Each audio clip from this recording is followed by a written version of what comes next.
Amanece, 1946. Un maestro joven entra en un aula que huele a madera húmeda y a tinta vieja. Lleva una maleta dura, de esas que parecen esconder secretos. No trae mapas, ni globos terráqueos, ni cuentos. Trae un sello.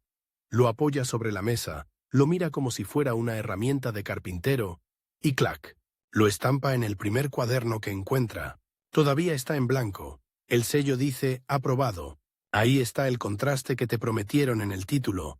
No venimos a hablar de pizarras románticas, sino de una nueva función del docente, la más rara y potente de todas. El maestro como pieza de ingeniería, como tornillo pequeño en una máquina enorme. Una máquina que quiere que todos escriban igual, hablen igual, recen igual, se sienten igual, marchen igual. Y sí, la escena da satisfacción porque ya entendiste la nueva rol. Te da curiosidad porque quieres saber quién le dio ese sello y por qué. Y también da un poquito de asco porque ese aprobado sobre el vacío tiene algo de cocina industrial, como poner la etiqueta antes de cocinar el plato. El maestro se llama Mateo, o podría llamarse Elena, porque la historia real va a ir cambiando de rostro. Abre la maleta y empieza el inventario. Tiza, regla, cuaderno de actas y unas tijeras. Tijeras pequeñas, pulidas, con punta fina, no son para manualidades, son para recortar, para ajustar el mundo al tamaño del margen. Mateo levanta la vista y ve el decorado completo.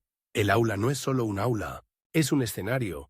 En la pared un retrato solemne, en otra esquina un crucifijo, encima del armario un montón de libros con tapas duras, como ladrillos, y en la puerta el sonido más importante. Pasos. Los pasos de alguien que no viene a aprender ni a enseñar, sino a verificar, porque si vas a entender quién construyó el sistema educativo durante la época de Franco, hay que empezar por aquí. No en un despacho, no en un meeting, no en una foto oficial, hay que empezar en el aula como taller. El maestro ya no es solo quien explica letras, es quien administra una idea de país a cucharadas diarias, 5 horas al día, 9 meses al año, y ahora viene lo más interesante. Si crees que el sistema lo construyó una sola mano, te vas a equivocar. Esto fue un pulso a 3 manos, y de vez en cuando una cuarta mano invisible. Primera mano, el Estado. Segunda mano, la Iglesia. Tercera mano, las organizaciones del movimiento, que se cuelan por el horario como si fueran una asignatura con botas. Y la cuarta mano eres tú si alguna vez has sido docente, porque el sistema no vive en el BOE. Vive en cómo miras a un alumno. Cuando duda, en qué corriges con rojo, en qué dejas pasar con una sonrisa, en qué conviertes en normal. Mateo escucha un golpe seco en el pasillo. Toc, toc. Entra el inspector. Y aquí empieza de verdad el primer acto. La creación del nuevo maestro. El inspector no grita. No hace falta. Habla despacio, como quien explica las reglas de un juego que ya está decidido. Mira la pizarra, mira los libros, mira la posición de las mesas, como si el mobiliario también tuviera ideología. En esta escuela, dice, se enseña a leer, sí, pero se enseña a estar. A ser.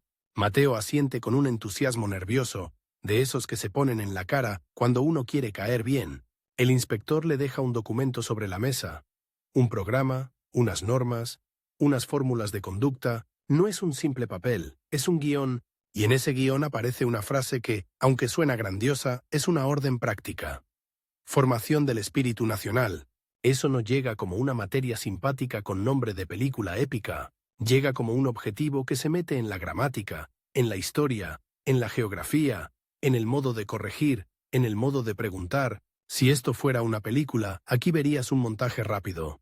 Manos encuadernando libros, prensas imprimiendo miles de páginas, sellos golpeando papel. Tiza que chirría, niños copiando una frase 20 veces, una campana marcando el ritmo como un metrónomo, porque construir un sistema educativo no es inaugurar escuelas con tijera y cinta, es fabricar rutina. Y el Estado, la primera mano, lo entiende a la perfección.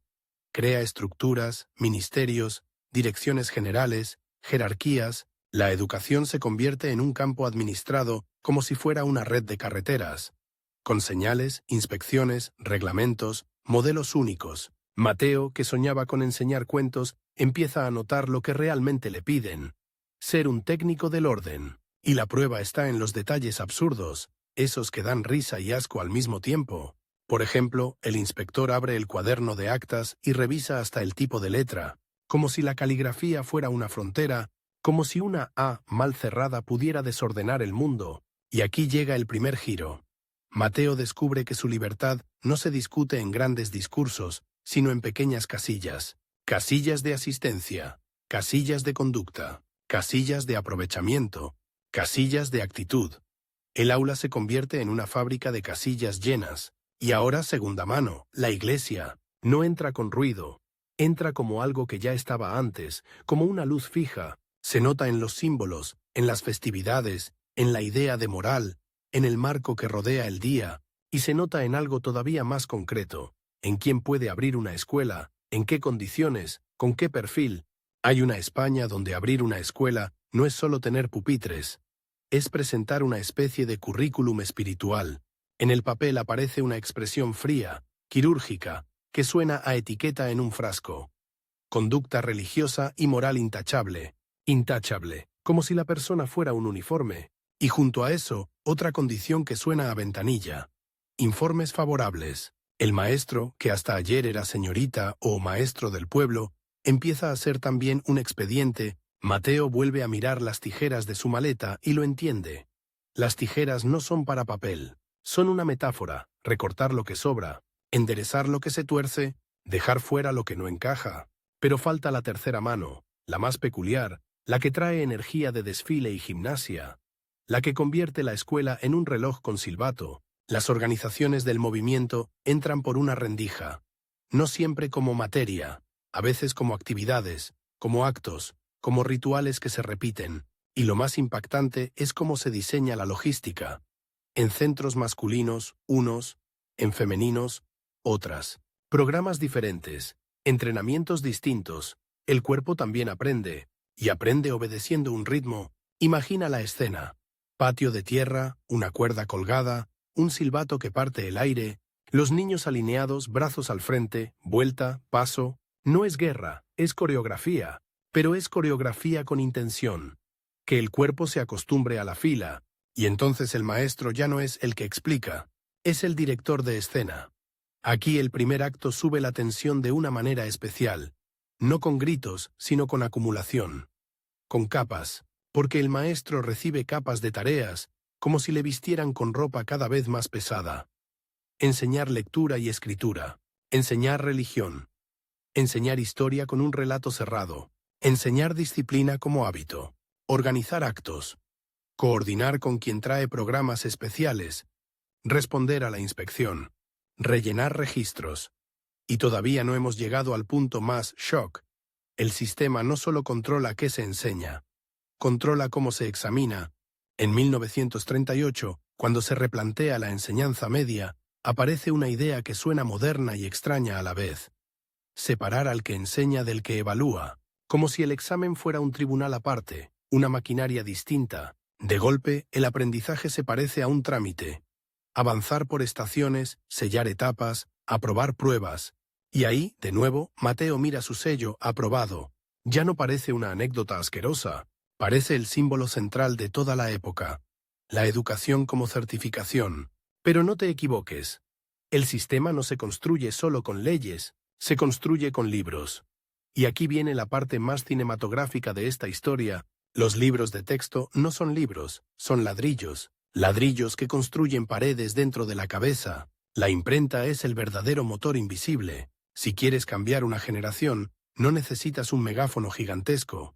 Necesitas que cada niño tenga el mismo párrafo frente a los ojos, una y otra vez, hasta que la frase se confunda con el pensamiento. Mateo recibe una caja de libros nuevos. Huelen fuerte, a cola, a tinta, a papel recién nacido. Abre uno por la mitad, lo deja caer sobre la mesa, y escucha el golpe. ¡Tum! Como un bloque, y aquí el relato da otro giro. Lo que de verdad construye el sistema educativo no es el maestro ni el ministro. Es la alianza entre calendario, libro e inspección. El triángulo perfecto. Calendario, define qué toca hoy. Libro, define qué se dice hoy. Inspección, define cómo se hace hoy. Y el maestro queda en medio como el conductor de un tren que no eligió la ruta, pero sí el ritmo. En esa España, el maestro empieza a ser una figura doble. Por un lado es servidor, funcionario del aula, y por otro lado es modelo, ejemplo de conducta, de moral, de palabras permitidas.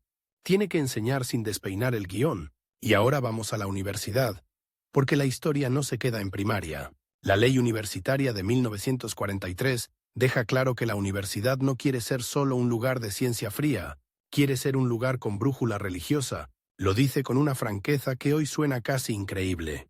Que la universidad del Estado sea católica y que la cultura superior religiosa sea obligatoria, no es un susurro, es un letrero. ¿Y qué significa eso para el sistema escolar completo? Significa una cosa brutal. El techo también está definido, no solo lo que aprenden los pequeños, sino hacia dónde se orienta el prestigio, el título, la élite que dirige. Así, el sistema educativo empieza a parecerse a un edificio. Abajo, la primaria que ordena hábitos. En medio, la secundaria que selecciona. Arriba, la universidad que corona con un marco doctrinal. ¿Quién lo construye? No una persona, una arquitectura. Y ahí viene el twist más humano del primer acto. Cuando el sistema parece sólido, aparece la realidad del país y le pone grietas, porque hay pueblos con aulas sin cristal en la ventana, hay escuelas con una sola estufa para un invierno entero, hay caminos de barro, hay niños que llegan tarde porque han tenido que ayudar en casa, hay maestros que improvisan mapas con carbón, hay maestras que enseñan a coser y a leer con el mismo gesto, y entonces pasa algo extraño.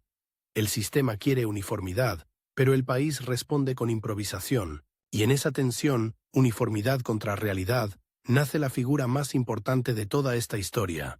El maestro como traductor, traductor de leyes a vida, traductor de libros a hambre de aprender, traductor de reglamentos a humanidad. Mateo se da cuenta una mañana, cuando un niño le pregunta una cosa simple. «Profe, ¿por qué esta palabra se escribe así?» Y Mateo siente el impulso de explicar cómo le gustaría, con un cuento, con un ejemplo, con una broma. Pero mira el libro, mira el horario, mira la puerta, como si la puerta tuviera ojos, y entonces hace lo que millones de docentes hacen en cualquier época con presión. Inventa una tercera vía, responde bien, responde útil, pero responde dentro del marco. El sistema se construye también con esas microdecisiones. Ahora vuelve el inspector. Otra visita, otra revisión. Y aquí el final del primer acto llega con un golpe suave, pero demoledor. El inspector no le pregunta a Mateo si los niños entienden, le pregunta si los niños repiten, como si el éxito fuera eco, no comprensión. Mateo, esa noche, llega a casa, se sienta, abre su maleta, mira el sello aprobado, mira las tijeras. Y por primera vez se pregunta algo peligroso. No peligroso por miedo, sino peligroso por lo que cambia dentro de ti. Si yo no, solo enseño. Si yo fabrico costumbre, entonces ¿quién me fabricó a mí? Y ahí está el gancho grande que te empuja al segundo acto. Porque para fabricar al maestro no basta con ponerlo en un aula. Hay que formarlo, supervisarlo, moldearlo, hay que construir la profesión de nuevo. Programas de magisterio, asignaturas de formación política y social, redes de organizaciones que entran en las escuelas, modelos distintos para chicos y chicas, y una burocracia que convierte la vocación en expediente, y justo cuando Mateo cree que ya entendió el tablero, aparece un último giro, casi de thriller administrativo. En el fondo de la caja de libros, escondido como un doble fondo, encuentra un librito pequeño, sin brillo, un manual de cómo dar clase, que no habla de pedagogía moderna ni de creatividad, habla de postura, de tono, de autoridad, de disciplina, habla del maestro como guía, como si enseñar fuera conducir una procesión. Mateo lo abre por una página al azar y ve una lista de objetivos que no suenan a escuela, suenan a molde, y entonces entiende lo más fuerte de todo. Durante esta época, el maestro no es solo un trabajador, es la palanca, el punto donde se hace fuerza para mover una sociedad entera. Por eso, cuando preguntamos, ¿quién construyó el sistema educativo? La respuesta no es un nombre propio, es una red. Ministerios, iglesia, organizaciones juveniles, imprentas, inspección y docentes que cada mañana convierten el plan en vida, y la historia apenas está calentando. Mateo cierra el librito de cómo dar clase y lo deja sobre la mesa como si estuviera caliente. En la cocina hierve una olla y el vapor empaña el cristal.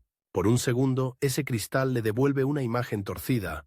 Un maestro con sello, con tijeras, con actas, y con una pregunta clavada detrás de los ojos. Si yo fabrico costumbre, ¿quién me fabricó a mí? La respuesta no llega en forma de frase bonita, llega en forma de calendario, porque el sistema, cuando quiere construir algo grande, no te pide permiso. Te cita. A la semana siguiente, Mateo está subiendo una escalera de piedra hacia un edificio donde todo suena a pasillo largo. Tacones, carpetas, toses discretas. En la entrada hay un tablón de anuncios con letras enormes y una lista interminable de nombres. Los nombres no parecen personas, parecen piezas de una maquinaria, y ahí aparece su apellido, apretado entre otros, como una ficha de dominó. Dentro, el aire huele a papel, tiza vieja y colonia fuerte. Un aula grande, adultos sentados como alumnos, algunos llevan traje, otros chaqueta gastada, otros un vestido sobrio y un moño perfecto, todos con la misma mirada. Esa mezcla de quiero hacerlo bien y no quiero meter la pata, una mirada que reconoce un secreto universal. Volverte docente es aceptar que te van a evaluar incluso cuando estás en silencio. En la mesa delantera, un formador golpea con una regla la madera una sola vez. Tac, no es agresivo, es teatral. Es el sonido de empieza la función. Hoy, dice, vamos a hablar de lo más importante. No los contenidos, sino el modelo. Porque un maestro no solo enseña, un maestro representa. Y ahí está la primera gran pieza de este segundo acto. Para construir el sistema educativo de la época, se construyó antes un tipo de profesor, un molde, un papel que interpretar. No te imagines un laboratorio con tubos, imagina algo más eficaz. Programas de formación, cursos, manuales, inspecciones, ejercicios públicos, un circuito. Entras como persona, sales como personaje homologado. Mateo abre su cuaderno y escribe, modelo. Lo subraya. Y sin darse cuenta, vuelve a sentir un leve asco. La palabra suena a escaparate. A maniquí. El formador reparte una hoja con un horario, y el horario es un mapa mental. Hay materias que Mateo esperaba. Didáctica, lectura, escritura, matemáticas. Pero hay otras que entran como un traje obligatorio. Formación moral, prácticas de conducta, protocolos de aula, ceremonias escolares, educación física organizada con precisión, y una insistencia constante en que la escuela no es una isla, sino una extensión de un proyecto mayor. Lo más impactante no es que exista ese marco, lo impactante es la naturalidad con la que se mete en cada esquina, no como un monstruo escondido, sino como un decorado fijo. Está ahí, como la pared, y entonces ocurre un giro inesperado.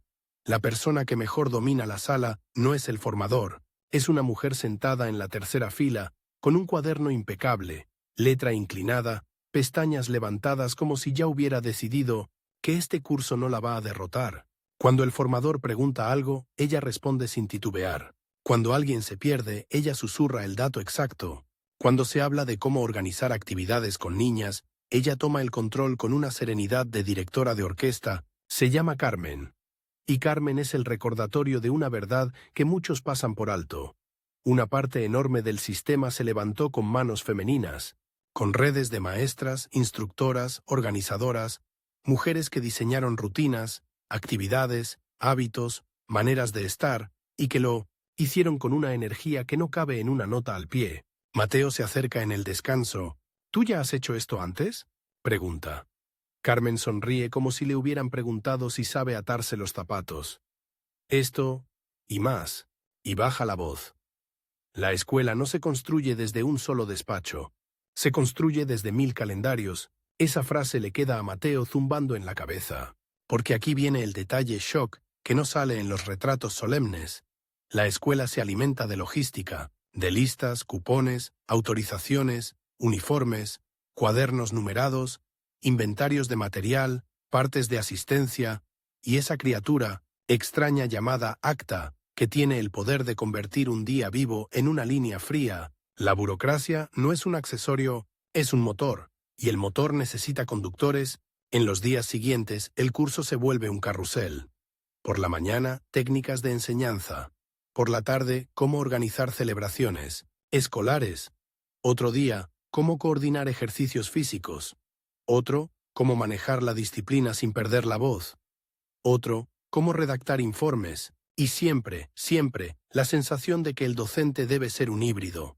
Maestro, administrador, animador, árbitro, escribano y director de escena. Mateo, que se creía un hombre de tiza, descubre que también le exigen ser un hombre de papel. Una tarde, el formador hace una demostración de evaluación. Saca una caja metálica. Dentro hay sellos. Muchos sellos, no uno. Una colección completa, como si fueran herramientas de mecánico. Apto, no apto. Pendiente. Revisar. Conforme. Los coloca en fila sobre la mesa. La sala se queda en silencio. Es imposible no mirar esos sellos como si fueran dientes. Esto, dice el formador, no es castigo. Es orden. Sin orden no hay sistema. Mateo siente un escalofrío pequeño y ridículo, como cuando ves una cocina demasiado limpia y piensas, aquí nada se cocina por cariño, pero se controla y apunta. Porque el curso no es un lugar para ponerse poético, es un lugar para aprender las reglas del tablero. Y entonces llega el primer gran twist de esta parte. El sistema no solo quería maestros obedientes al programa, quería maestros capaces de fabricar entusiasmo. Sí, entusiasmo, energía, brillo en los ojos, porque una escuela apagada no convence a nadie. Y ahí aparece una capa nueva. Actividades, coros, gimnasia, campamentos, jornadas, concursos, celebraciones. Una escuela con ritmo. Un día, Carmen invita a Mateo a ver una sesión práctica de organización. No es un aula normal, es un patio enorme, un patio que parece estadio. Hay decenas, quizás cientos de jóvenes practicando ejercicios sincronizados, brazos arriba, brazos abajo, paso, giro, sonidos de silbato. El movimiento tiene algo hipnótico. No es violencia, es coreografía, como un baile sin música. Mira, dice Carmen, esto también es escuela. El cuerpo aprende antes que la cabeza. Mateo observa cómo el instructor corrige posturas con la precisión de un escultor, y ahí le cae otra ficha. La educación no es solo lo que se dice, es lo que se repite con el cuerpo hasta que se vuelve automático. Ahí está el sistema, piensa. En lo automático. Y sin embargo, en medio de esa precisión, sucede algo deliciosamente humano. Uno de los chicos se equivoca, se ríe y contagia a dos. El instructor frunce el ceño, pero en el borde del patio una maestra joven se tapa la boca para no reírse también. En ese gesto, en esa risa contenida, está la verdad secreta. Por mucho que un sistema quiera ser de acero, la escuela siempre se filtra por lo humano. Y esa filtración, lejos de destruirlo, lo vuelve funcional. Porque una máquina perfecta se rompe. Una máquina con un poco de juego aguanta. Los meses pasan. Mateo vuelve a su escuela con una carpeta llena de documentos, programaciones, directrices, modelos de informe. Parece que trae un manual para montar un mueble enorme, y la realidad lo recibe con su propia broma. El aula sigue teniendo goteras. Aquí la tensión sube, porque el segundo acto siempre trata de choque. El plan contra el mundo. En su primer día de regreso, Mateo cuenta alumnos, 1, 2, 3, 40 y tantos, luego 50. Hay niños sentados de dos en una silla, hay uno que se apoya en el alféizar de la ventana. En el fondo, un grupo comparte un solo libro, pasándose la página como si fuera un tesoro. Mateo abre el registro. Tiene que poner una cruz por cada ausencia. Las ausencias son tantas que la hoja empieza a parecer un tablero de ajedrez, y entonces aparece el inspector otra vez, pero ahora no entra como villano, entra como parte del paisaje, como un meteorólogo del sistema. ¿Cómo va el ritmo?, pregunta. Ritmo. ¿Qué palabra más musical para un lugar donde la tiza se rompe y el frío se cuela por la pared? Bien, miente Mateo con una sonrisa profesional, y ahí, en esa mentira pequeña, se marca un punto crucial. El sistema también se construyó con la actuación del maestro, no actuación en sentido falso, sino en sentido teatral. Sostener la escena para que la obra siga. Mateo decide hacer algo que no estaba en el manual. Divide el aula en equipos. Pone a los mayores a ayudar a los pequeños. Crea una especie de escuela dentro de la escuela, un microsistema paralelo. Si alguien lo mirara desde fuera, diría que está innovando. Pero Mateo lo vive como supervivencia. Y aquí viene un hecho que suena absurdo, pero explica mucho. En muchas escuelas, el docente enseñaba a varios niveles a la vez, no era primero A y primero B, era todos juntos y que funcione. Eso obligaba a inventar métodos que el papel no podía prever. La práctica empujaba más fuerte que el decreto. En el pueblo, Carmen también está cambiando cosas, pero su cambio tiene otra textura. Organiza un pequeño taller de costura y lectura, donde las niñas aprenden a seguir instrucciones, a medir, a contar, a leer recetas como si fueran problemas matemáticos con aroma. La gente cree que esto es solo coser, le dice a Mateo. Pero esto es cálculo, lectura, planificación. Si lo haces bien, el cerebro se enciende. Y Mateo entiende que la nueva rol del docente también es esa: convertir lo cotidiano en educación, convertir la vida en material, didáctico, y hacerlo de manera tan fluida que parezca natural. Pero el sistema no se queda quieto. El sistema crece, y cuando crece exige más. A mediados de los años 50 y sobre todo en los 60, España entra en una fase de expansión educativa.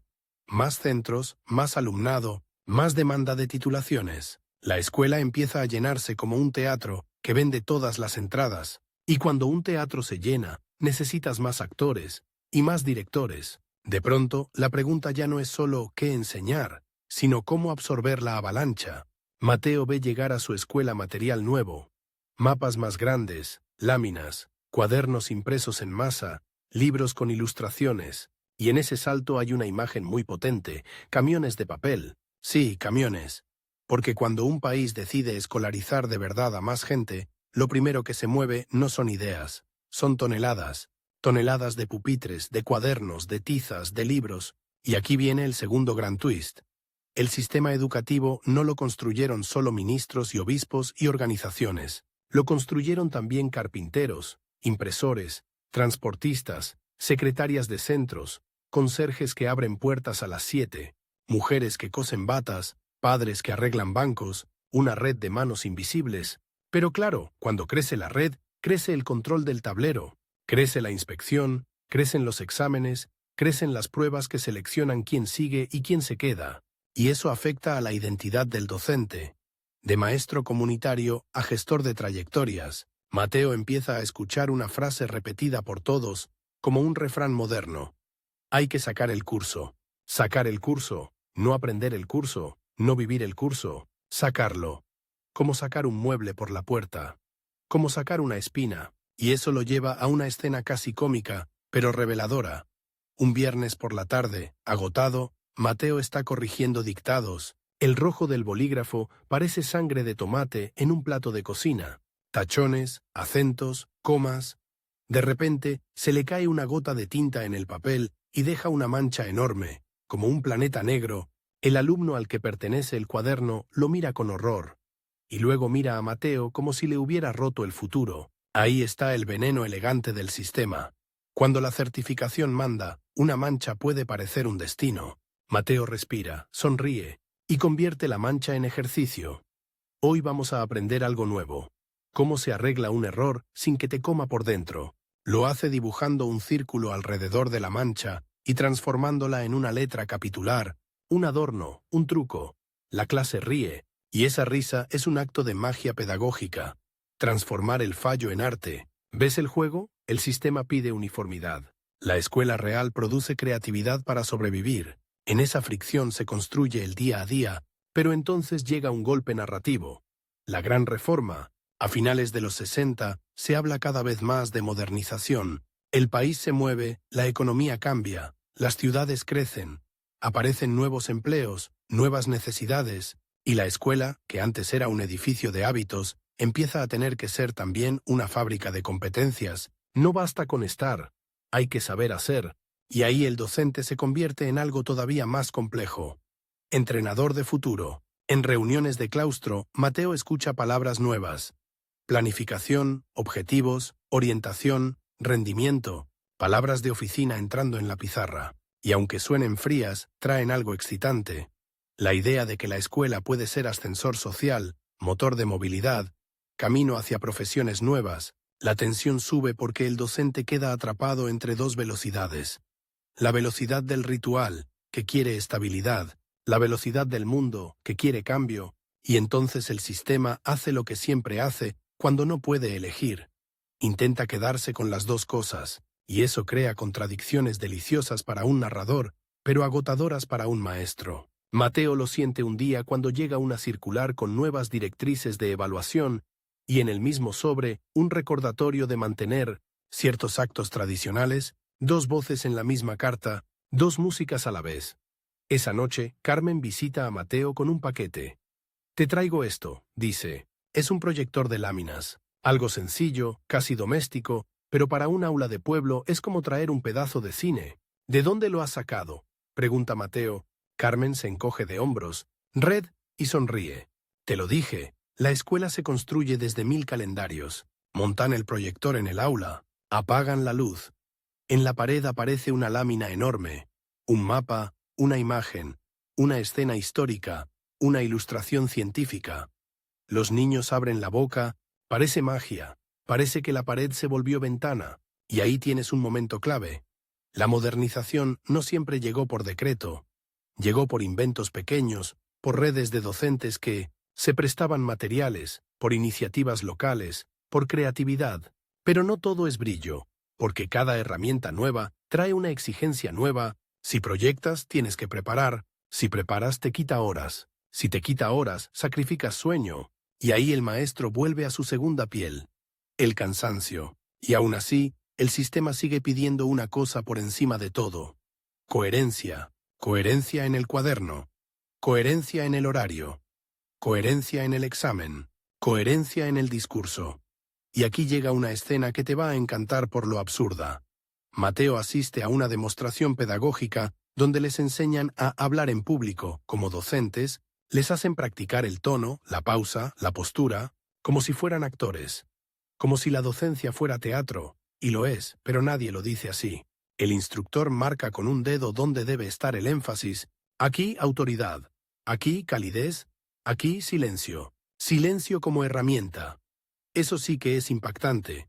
Te enseñan a usar el silencio como si fuera un martillo invisible. Mateo vuelve a casa y se mira al espejo. Practica una frase, cambia el tono, se ríe solo porque parece ridículo, hasta que recuerda que al día siguiente esa frase va a ordenar a 50 niños, y entonces entiende algo crucial, algo que cambia la pregunta ¿quién construyó el sistema? El sistema también se construyó entrenando cuerpos y voces, no solo ideas. Ahora, atención, porque viene el giro final de esta parte 2, el cliffhanger que nos empuja directo a la parte 3. Una mañana, Mateo recibe una carta oficial. No es una inspección, no es un libro, no es un sello, es una invitación a una reunión sobre nuevas orientaciones y reforma, palabras que suenan a puerta abriéndose. En la misma semana, Carmen recibe otra carta, diferente, sobre programas específicos para la educación de niñas. Actividades, formación y proyección social. 2 cartas, 2 rutas, 2 formas de construir el mismo edificio desde lados distintos. Se encuentran en la plaza, con los sobres en la mano, como si fueran mensajes secretos. ¿Te das cuenta?, dice Carmen. Están rediseñando el tablero. Mateo mira su sobre, lo gira, lo pesa. No pesa nada, pero parece pesar como una piedra. Y nosotros, dice, somos las piezas que se mueven. Carmen lo mira fijamente y le suelta una frase que le da vuelta al estómago. Porque es verdad y porque suena a destino. No, Mateo, nosotros no somos piezas. Nosotros somos las manos que mueven las piezas todos los días. Mateo se queda callado. Recuerda el sello aprobado. Recuerda las tijeras. Recuerda el proyector. Recuerda el patio sincronizado. Recuerda la gota de tinta convertida en arte. Y de repente lo ve. La nueva rol del docente en esta época no fue solo enseñar, fue construir infraestructura humana, rutinas, hábitos, aspiraciones, maneras de hablar, de sentarse, de imaginar futuro. Pero si el docente es la mano, entonces viene la pregunta más peligrosa, la que nos abre el tercer acto. ¿Quién decide hacia dónde? ¿Empuja esa mano cuando el país cambia de velocidad? La reunión no parece una reunión, parece el ensayo general de una obra nueva. Mateo y Carmen entran en un salón donde las paredes tienen ese color indefinido de los edificios oficiales. Ni blanco, ni beige, ni nada, un color que podría llamarse trámite. Hay filas de sillas, un murmullo de papeles y una mesa al frente con vasos de agua alineados como soldados transparentes, y entonces aparece lo que cambia el clima del lugar. Un diagrama gigante colgado en la pared, un mapa del sistema educativo como si fuera el plano de un metro. Líneas, estaciones, flechas, nombres que suenan a siglas. No hay poesía, hay ingeniería, el hombre que habla, traje gris, voz de radio, manos de contable, no levanta la voz, no hace falta, tiene una certeza que llena el aire. Señoras y señores, esto no es un retoque, es una reforma completa, una reconstrucción. Mateo mira a Carmen. Carmen le devuelve una mirada que dice: te lo dije, tablero nuevo. El ponente empieza a lanzar palabras como si fueran monedas. Obligatoria, gratuita, 8 cursos, ciclos, orientación, itinerarios, y en medio de ese torrente aparece la criatura central de la nueva época, el acrónimo que va a tatuarse en la memoria de millones. EGB, 3 letras que suenan a máquina, pero que significan algo enorme. La educación básica organizada en 8 años, 8 escalones seguidos, para que la escolarización no sea una carrera con agujeros, sino una escalera continua. Mateo siente un chispazo de emoción, de esas que te dan ganas de enderezarte en la silla. 8 años. Eso es mucho tiempo para enseñar a leer el mundo. 8 años para que un niño pase de trazar palitos a escribir ideas. Y entonces el ponente añade otra palabra que cae como una bisagra. A partir de aquí, títulos. Y ahí el sistema vuelve a mostrar su verdadera obsesión. Certificar, poner un nombre oficial al aprendizaje, convertir la experiencia en documento, la vida en papel timbrado. Mateo escucha que, después de la EGB, hay caminos. Uno que lleva al bachillerato unificado y polivalente, otra criatura de siglas y promesas, y otro que empuja hacia una formación profesional organizada por grados. El mapa de metro, ahora, tiene bifurcaciones, y en cada bifurcación, Mateo lo intuye, va a estar el maestro con una linterna, diciendo por aquí o por allí. Aunque el maestro no sea quien decide el destino completo, solo quien acompaña el giro. Hasta aquí todo suena moderno, práctico, incluso optimista. Un país que quiere escolarizar más, ordenar más, ampliar más. Pero entonces llega el momento que cambia el tono de la sala. El ponente baja la voz, como si fuera a contar un secreto, y suelta una frase que tiene un brillo extraño. De cada alumno habrá constancia escrita, con carácter reservado, de cuántos datos y observaciones sean necesarios para su orientación. En la mesa reparten un modelo, una hoja, una ficha. Mateo la toma, la huele por pura manía. Huele a tinta nueva, a futuro recién impreso, y cuando la lee, se le forma en la boca una mueca que es mitad risa, mitad repelús, porque la ficha no pide solo notas, pide rasgos, aptitudes, aficiones, ambiente, familia, condiciones físicas, observaciones de personalidad, pide un retrato completo del niño, como si el niño fuera un planeta que hay que cartografiar antes de explorarlo. Mateo imagina el aula convertida en un gabinete de archivos. Cajones y cajones, carpetas con nombres, vidas guardadas en papel, una biblioteca, sí, pero de personas. Y ahí aparece el asco sutil del que hablábamos al principio, ese que no viene por golpes ni por gritos, sino por lo que tiene de cocina, industrial, etiquetar, clasificar, ordenar la carne del mundo. Pero Carmen siempre con esa claridad que corta la niebla, le toca el codo y susurra. Esto también puede ser una herramienta. Si el sistema quiere conocer al alumno, nosotros podemos usarlo para ayudarle mejor. Ese es el primer gran giro de esta parte. Lo que parece un instrumento frío puede volverse cálido dependiendo de quién lo sostenga. Y ahí está, otra vez, la nueva rol del docente. No solo enseñar contenidos, sino interpretar herramientas. El ponente sigue hablando de orientación, tutoría, seguimiento. Y mientras lo dice, sin querer, está creando un personaje nuevo dentro de la escuela. El maestro como tutor, no el que da clase, sino el que acompaña trayectorias, el que observa, anota, sugiere, el que hace de puente entre el niño y el mapa. Mateo apunta en su cuaderno. Ya no solo tiza, ahora también brújula.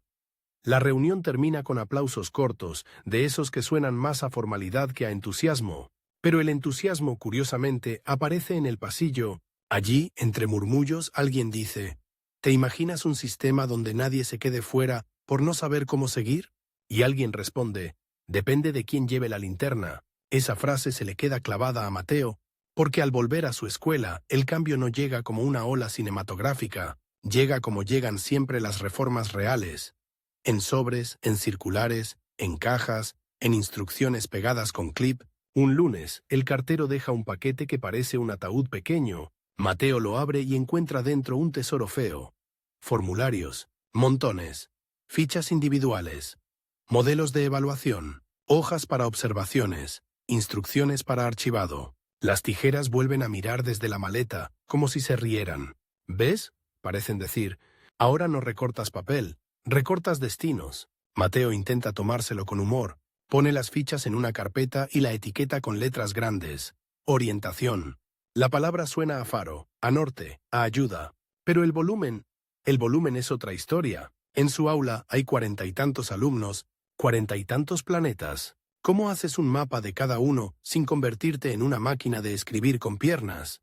La respuesta del sistema es simple, rutina. Mateo diseña un ritual. Cada semana, 5 minutos por alumno, rotando.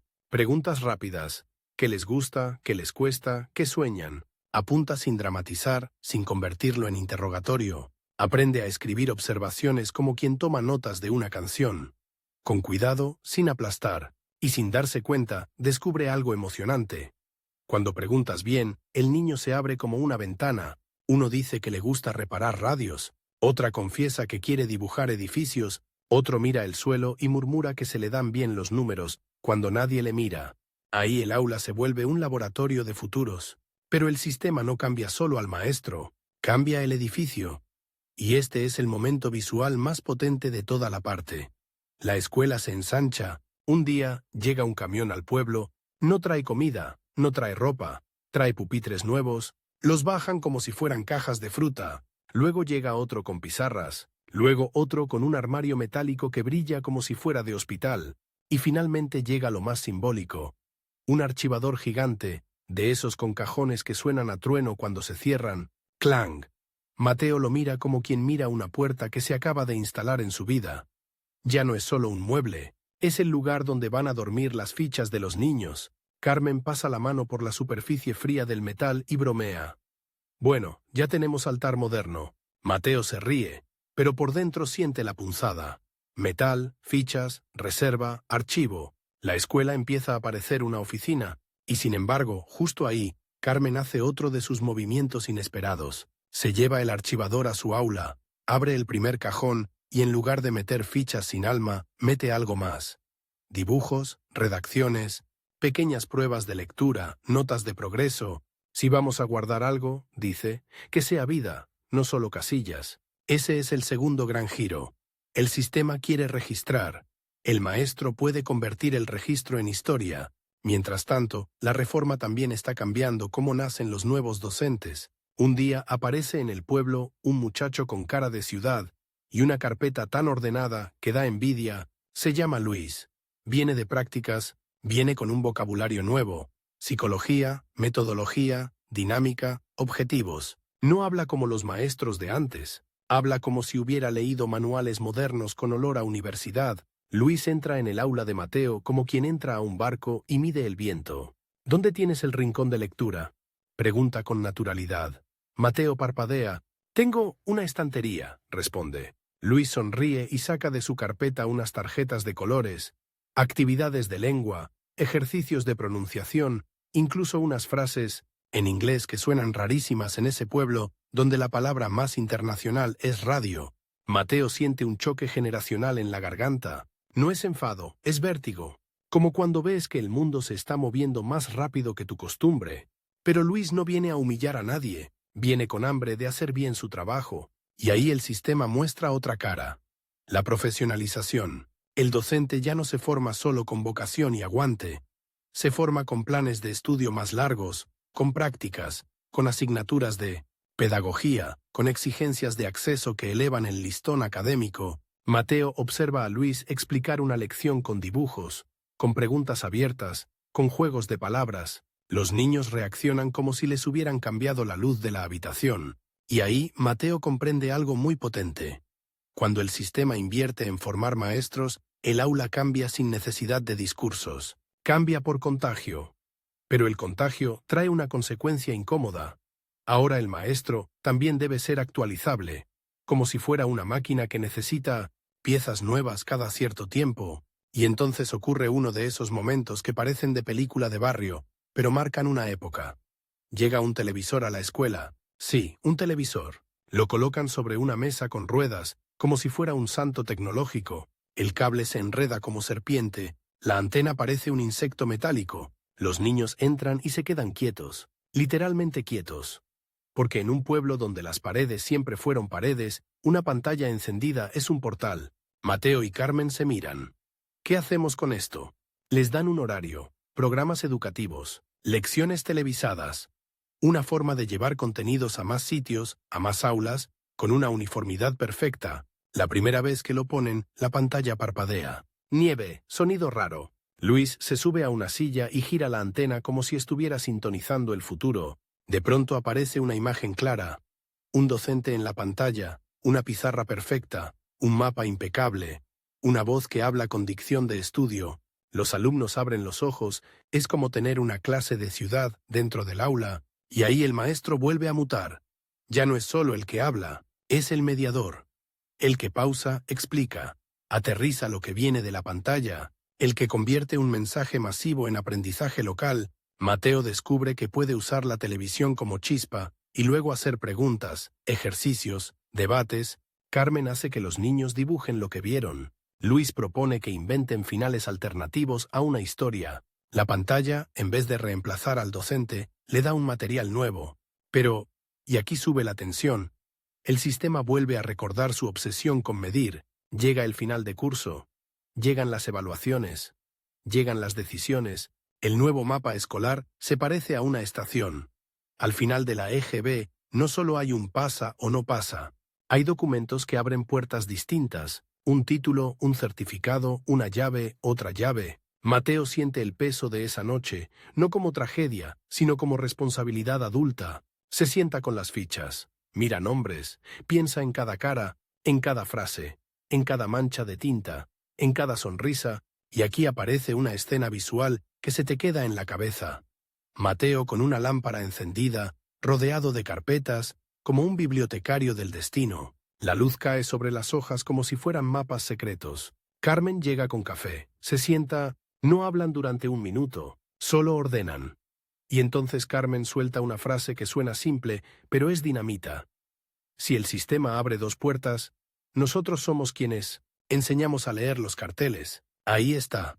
La nueva rol del docente en esta etapa final del franquismo, con la reforma ya en marcha, se vuelve clarísima. El maestro como traductor de itinerarios, el maestro como quien explica qué significa cada camino, como quien ayuda a elegir sin que la elección sea un salto al vacío. Pero cuando todo parece encajar, llega el giro más sorprendente y más incómodo de la reforma. Cuanto más moderno se vuelve el sistema, más crece el aparato que lo sostiene, más fichas, más reuniones, más informes, más lenguaje técnico. Mateo empieza a sentir que su tiempo se divide en dos mitades que se muerden. La mitad que pertenece a los niños y la mitad que pertenece al papel. Una tarde, mirando el archivador metálico, se le ocurre una imagen brutalmente divertida. Si alguien entrara a robar, no se llevaría el televisor, se llevaría los cajones, porque ahí está el oro de la escuela nueva. Datos, trayectorias, decisiones. Y justo cuando esa incomodidad crece, aparece una invitación inesperada. Le proponen a Mateo un curso adicional, una formación específica, para convertirse en una figura nueva en el centro, alguien que coordine tutorías, orientación, seguimiento. Mateo se queda con la carta en la mano. El papel tiembla un poco, no por miedo, sino por esa emoción rara de cuando te ofrecen un rol que te obliga a cambiar por dentro. Carmen lo mira y dice, ¿vas a hacerlo? Mateo piensa en su primer día, en el sello aprobado estampado en un cuaderno en blanco. Piensa en lo que ha cambiado desde entonces. Piensa en el televisor, en Luis, en las fichas llenas de vida, en el archivador que ya no es altar, sino biblioteca de progreso. Y por primera vez se ve a sí mismo no como pieza ni como mano, sino como algo aún más peligroso y hermoso. Un puente entre el sistema y el niño, entre el mapa y el camino, entre la norma y la vida. Mateo levanta la vista y pregunta en voz alta, como si le estuviera hablando al aula vacía. Si yo acepto, ¿hasta dónde puedo empujar esta reforma para que sea escuela de verdad y no solo oficina con pupitres? Y esa pregunta, que parece íntima, es el disparo que nos lanza al final de la historia. Porque en el horizonte ya se siente que el país va a cambiar de piel, que los marcos se van a mover, que el escenario va a reordenar sus luces, la reforma ya está en marcha, los maestros ya están en el centro del tablero, y ahora viene lo más intenso. ¿Qué pasa con un sistema educativo cuando el guión general del país cambia y el aula tiene que seguir, abierta al día siguiente, a primera hora, con la misma campana? Mateo no contestó la carta el mismo día. La dejó sobre la mesa, debajo de una taza de café, como si el café pudiera asentar la decisión. Y sin embargo, la decisión ya estaba hecha desde antes de abrir el sobre, porque lo que de verdad lo había cambiado no eran las siglas nuevas ni los diagramas. Era aquella escena mínima de la mancha de tinta, convertida en letra bonita, esa sensación de que, incluso dentro de un marco rígido, el maestro todavía podía elegir cómo se construye un niño por dentro. A la mañana siguiente, llegó temprano a la escuela, abrió la puerta con su llave y el eco del pasillo sonó como una garganta despejándose. El aula lo recibió igual que siempre. Olor a madera, polvo de tiza en el aire, un rayo de sol colándose por la ventana con cara de interrogación. Pero algo era distinto. Mateo se sentó en la mesa y por primera vez en años no sacó el libro. Sacó una hoja en blanco y escribió un título que no era una materia. ¿Cómo vamos a cuidar el rumbo? Luego lo tachó, porque sonaba demasiado solemne, y escribió otra cosa. ¿Cómo vamos a ayudarles a elegir? Ese fue el punto exacto en que su rol cambió, no de golpe, sino como cambian las mareas. Sin hacer ruido, pero moviendo todo, aceptó la formación extra, y con ella le dieron una etiqueta que sonaba a oficina. Coordinación de tutoría y orientación. La etiqueta era fría. La tarea, sin embargo, podía ser cálida si se hacía con inteligencia. Mateo lo entendió enseguida. Si le entregaban un mapa del metro, él tenía dos opciones: o señalar con el dedo como un guardia de estación, o caminar al lado del niño hasta que aprendiera a leerlo solo. La primera semana como tutor oficial, Mateo descubrió algo casi cómico. El sistema podía inventar nombres enormes, pero el corazón de todo seguía siendo una conversación de 5 minutos. ¿Qué te sale fácil? ¿Qué se te atraganta? ¿Qué te gustaría hacer si el mundo te dejara? La tercera pregunta era la más peligrosa y la más bonita, porque en un pueblo donde muchos futuros parecían escritos antes de empezar, preguntar ¿qué te gustaría? Era como abrir una ventana en una casa donde siempre había corrientes cerradas. Carmen, que ya llevaba tiempo metiendo vida en las fichas, hizo su propio movimiento. Montó una especie de rincón de historias en su clase. No lo llamó así, por supuesto. Lo llamó carpeta de trabajos, porque así sonaba aceptable, pero dentro guardaba un tesoro. Redacciones, dibujos, cuentas explicadas con palabras, pequeñas pruebas de lectura con notas a lápiz. Cuando alguien preguntaba ¿cómo va esta alumna?, Carmen no contestaba con un número, sacaba una hoja donde la niña había escrito, con letra irregular, «Hoy he leído sin parar para respirar». Ese tipo de frase no salía en ningún formulario oficial, y sin embargo decía más que 10 casillas juntas. El gran cambio de esos años, y aquí llega el primer golpe visual que marca el final del franquismo educativo, fue que las escuelas empezaron a parecer un organismo en crecimiento. Como un árbol que de pronto saca ramas nuevas, llegó otro camión con muebles, pero esta vez no eran pupitres, eran mesas que se podían mover, juntar, separar, mesas para trabajar en grupo, mesas que invitaban a que los niños se miraran la cara, en lugar de mirar solo la nuca del de delante. Solo eso ya cambiaba el aire del aula. Llegaron también unos aparatos que parecían de ciencia ficción rural, un magnetófono con cintas, un proyector de transparencias, una caja de láminas plastificadas. La plastificación fue una revolución silenciosa. La escuela dejó de oler solo a papel y empezó a oler a plástico, a material durable. A esto no se rompe a la primera. Mateo vio una cinta de audio por primera vez como quien sostiene un caramelo envuelto. Pequeña, brillante, prometedora. La puso, giró un botón y del altavoz salió una voz clara pronunciando palabras que parecían venir de otro mundo. Los niños rieron, imitaron, repitieron. La clase se volvió coro. Y en esa alegría rara se escondía una verdad. Cuando el sistema se moderniza, no siempre moderniza ideas. A veces moderniza herramientas. Y las herramientas, en manos de maestros creativos, pueden producir chispas. Pero el sistema también pedía resultados, y los resultados, en la práctica, eran papeles. Mateo aprendió a vivir con esa dualidad como quien aprende a llevar dos bolsas pesadas sin que se caiga ninguna. La bolsa del aula, viva, y la bolsa del registro. Un día recibió la visita del mismo inspector de siempre, o eso creyó. El hombre entró, miró alrededor, vio las mesas agrupadas, el rincón de lectura, el archivador con trabajos reales, y no frunció el ceño. Al contrario, levantó una ceja con curiosidad. «Veo que aquí se mueven», dijo. Mateo sintió el impulso de justificarse con frases oficiales, pero el inspector hizo una pregunta inesperada, un giro que parecía imposible unos años antes. «¿Qué hacen cuando no entienden? ¿Cómo lo descubres?»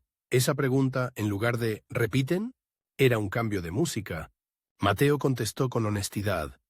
«Les hago explicar lo que piensan. Me importa más el camino que la respuesta». El inspector se quedó en silencio un segundo, como si estuviera probando la frase en la boca, y entonces ocurrió el twist pequeño, casi de película. El inspector sonrió. «Yo también fui maestro», dijo, y por primera vez su voz sonó menos a trámite y más a persona. «Si logras que expliquen el camino, les estás enseñando a caminar». Mateo se quedó congelado por dentro, porque durante años había imaginado al inspector como un mecanismo y de pronto se revelaba como un antiguo conductor del mismo tren. A partir de ahí, la tensión de Mateo cambió de forma. Ya no era «¿me pillarán un error?», sino «¿seré capaz de sostener esta escuela que crece sin que se convierta en oficina pura?». Y ahí entra el segundo gran giro de esta parte. Luis, el joven de prácticas, recibió una oferta para trabajar en un centro más grande, en una ciudad cercana, en un instituto que olía a cemento nuevo y a pasillo largo. Era la clase de oportunidad que todo el mundo te dice que debes tomar. Más recursos, más alumnado, más movimiento. Luis vino a despedirse. Llevaba su carpeta como siempre, recta como una tabla. «Me voy», dijo, «pero me gustaría volver a verte». Mateo le dio un abrazo raro, de esos que parecen de tío mayor y compañero a la vez. «No me debes visitas», le dijo. «Me debes una cosa. Que no olvides que los alumnos no son siglas». Luis se rió. «Lo intento, pero allí todo es enorme». Mateo lo miró con seriedad amable. «Entonces acuérdate de hacerlo pequeño. Lo pequeño sostiene lo enorme». Luis se fue, y su marcha fue como ver una flecha salir del pueblo hacia el futuro. Y ese futuro traía una nueva realidad que Mateo notó enseguida. Cada vez más alumnos hablaban de continuar estudios, de ir a la ciudad, de elegir rutas que antes ni se pronunciaban. La escuela empezaba a producir, además de lectura, ambición. Ambición en el sentido luminoso. Ganas de ser algo más allá del borde del mapa. Carmen, por su parte, recibió un encargo diferente. Organizar clases para adultos por la tarde. No se llamaban clases de adultos con orgullo. Se llamaban cursos, programas, formación, pero lo que eran, en realidad, era una escena preciosa. Padres y madres sentados en pupitres pequeños, riéndose de lo raro que era sostener un lápiz otra vez. Una noche, Mateo pasó por el aula y vio a un hombre grande, manos de trabajo, inclinándose sobre un cuaderno con una concentración infantil. Carmen se acercó, le señaló una letra y el hombre levantó la vista como quien descubre un truco de magia. «Ah, ahora lo veo». Ese «ahora lo veo» fue uno de los sonidos más felices que Mateo escuchó en años, porque le recordó algo. El sistema educativo no es solo para niños, es una red que cuando se expande puede tocar a todos, y entonces, sin anunciarlo como un gran evento, llegó el momento simbólico que cerró una etapa. La escuela del pueblo organizó una jornada de orientación. No le pusieron ese nombre, le pusieron Día de Profesiones, porque sonaba práctico y alegre. Trajeron a un electricista, a una enfermera, a un mecánico, a un administrativo, a una costurera. Cada uno contó su trabajo como quien cuenta una aventura. Los niños hicieron preguntas con hambre. ¿Cuánto tarda en aprenderse eso? ¿Duele? ¿Es difícil? ¿Te gusta? ¿Se puede vivir de eso? Mateo observó el brillo en los ojos y entendió que el rol del maestro, en ese final de época, era también ser organizador de horizontes, no solo repetir lo que está escrito, sino traer el mundo al aula para que el aula no se convierta en una jaula. Ese día terminó con un detalle que parece tonto, pero que lo resume todo. Un niño se acercó a Mateo y le dijo: «Profe, yo pensaba que solo había una vida. Ahora veo que hay muchas. Mateo se quedó con la garganta apretada, no por tristeza, sino por orgullo. Ahora la historia tenía que dar el salto final. El gran cambio del país, sin entrar en oscuridades, sin dramatizar, iba a reordenar muchas cosas. Y el sistema educativo tendría que seguir funcionando al día siguiente, con la campana a primera hora. Y ese, al día siguiente, llegó como llegan las grandes transiciones reales. No con un trueno, sino con una serie de mañanas. Un año, los libros cambiaron. Otro año, el lenguaje oficial se ajustó. Otro año, ciertas prácticas empezaron a verse viejas. Otro año, llegaron nuevas ideas sobre convivencia escolar, participación, coordinación, y los maestros, como siempre, siguieron abriendo la puerta cada mañana. Mateo descubrió algo que vale oro para tu vídeo. Los sistemas educativos no se mantienen por discursos, sino por personas que hacen lo mismo cuando todo alrededor cambia. La escuela es el lugar donde, pase lo que pase, alguien tiene que preguntar, ¿has hecho los deberes? Y alguien tiene que responder, se me olvidó. Ese contraste es casi cómico, casi absurdo, casi hermoso. Afuera el mundo se reorganiza. Adentro un niño sigue aprendiendo a poner una coma. Aquí llega el tercer gran twist, el más importante para responder la pregunta, ¿quién construyó el sistema educativo? Cuando el país cambia de guión, el sistema no se derrumba porque está hecho de ladrillos. Se adapta porque está hecho de rutinas humanas. Y esas rutinas humanas tienen nombre y apellido. Docentes. Mateo se dio cuenta una mañana en la sala de profesores, había una discusión sobre una directriz nueva, nadie levantaba la voz, era una conversación con café, bolígrafos y cansancio. Alguien dijo, «Esto no está claro». Otro respondió, «Entonces lo haremos claro aquí». Esa frase, «lo haremos claro aquí», es la esencia del constructor real del sistema, no el que firma la ley, sino el que la vuelve comprensible. A partir de ese momento, Mateo empezó a formar a otros maestros jóvenes que llegaban al pueblo. Les enseñaba lo básico, cómo sobrevivir al papeleo sin perder el alma, cómo usar las fichas para entender, no para etiquetar, cómo hacer tutoría sin convertirla en interrogatorio, cómo corregir sin aplastar. Un maestro joven, recién llegado, le preguntó un día, «¿Cuál es el secreto para que esto funcione?» Mateo respondió con una frase que le salió sin pensar, como si hubiera estado escribiéndola toda la vida. Trata el sistema como un instrumento. Tú decides si suena a máquina o a música. Esa idea se volvió su brújula. Carmen, mientras tanto, se convirtió en referencia. La gente del pueblo la buscaba para todo. Para hablar de los hijos, para pedir consejo, para preguntar qué camino tomar. Sin querer, ella encarnó la figura más potente del maestro en esa época. El maestro como nodo social, como punto donde se cruza información, confianza y futuro. Un día, Carmen le confesó a Mateo algo que parecía broma. Si un día desaparecen los carteles del pueblo, yo podría reconstruirlo, solo con lo que me cuentan los alumnos. Y Mateo se rió, pero supo que era cierto. La escuela era el espejo más completo del lugar. En el instituto de la ciudad, Luis también estaba construyendo. Le mandaba cartas a Mateo con historias rápidas, como postales de otro planeta. Hoy he tenido 35 en clase. Hoy hemos hecho debate. Hoy he visto a uno que no hablaba nunca levantar la mano. Hoy me he acordado de lo pequeño. Mateo guardaba esas cartas en una carpeta, no por nostalgia, sino porque eran pruebas de algo. El sistema estaba creando generaciones, de docentes con nuevas herramientas, pero el corazón seguía siendo el mismo.